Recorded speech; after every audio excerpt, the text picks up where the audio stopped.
Alors nous avons ici l'homme qui plantait les arbres de Jean Genot. Le voici gravé.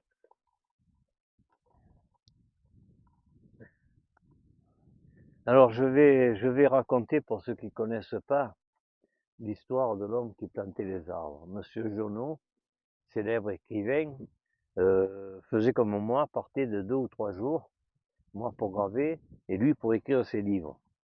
Et vous savez qu'il était de Manosque et il allait souvent sur la Haute-Provence, dans les hauts alpages, pour s'inspirer, pour faire ses livres.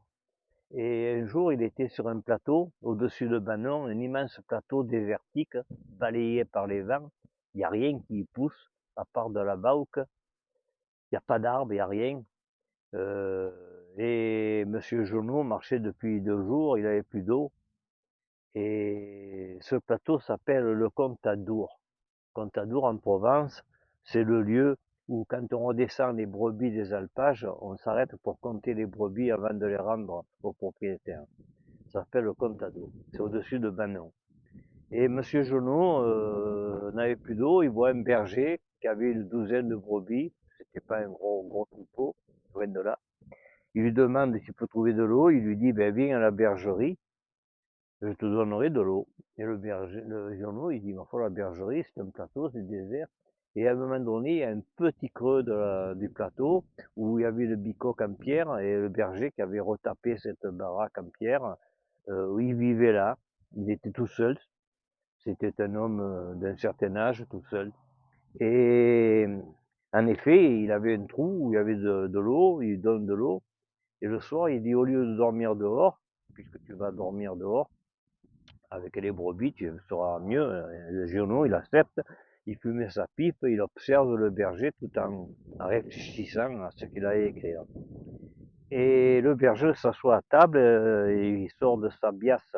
La biasse en Provence, c'est une musette en toile. Il sort un petit sachet en toile, il remplit de glands, il le vide sur la table, il les étale et il les trie. Et il parlait pas beaucoup, cet homme, très très peu. Il répondait oui, non, mais il parlait pas. Et Monsieur Journal l'observe qui trie tous ces glands. Je ne sais pas pourquoi, il n'ose pas lui demander. Et il s'appelait Elzéar Bouffier. Et il remet les glands dans le sac en toile. Le matin, il part, Monsieur Journal suit le berger, un morceau de chemin, et le berger, avant de partir, il trempe le sac de glands dans de l'eau, et il fait un trou avec le bâton, il met un gland, il fait un trou, et toute la journée, le berger, il fait ça, Journal, il s'en va, il reste pas avec lui, il pense à cet homme, et il lui demande, mais c'est chez vous, non? Et à qui c'est la terre, je sais pas. Sans savoir qui appartenait, il plantait des glands.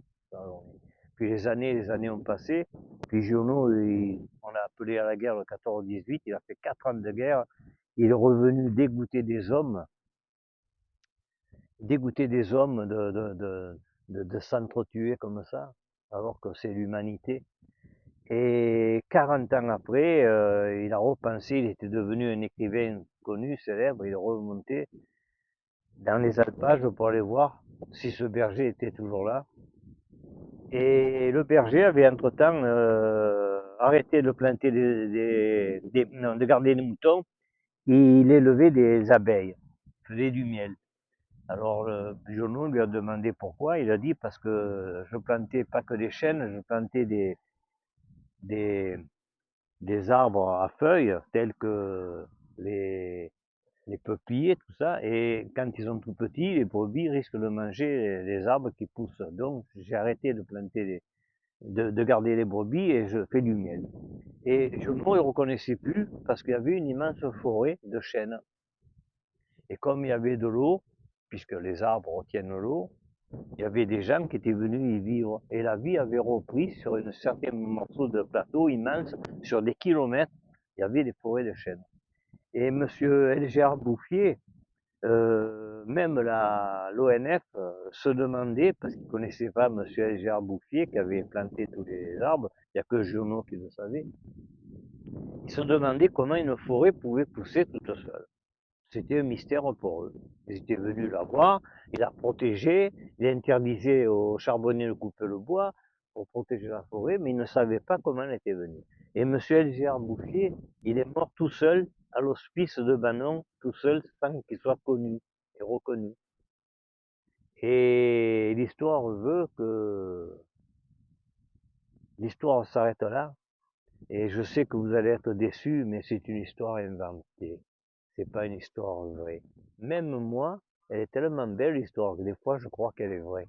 Ça me plaît de croire qu'elle est vraie. Et vous aussi, pas vrai, vous allez croire qu'elle est vraie. Voilà l'histoire que je raconte à tout le monde.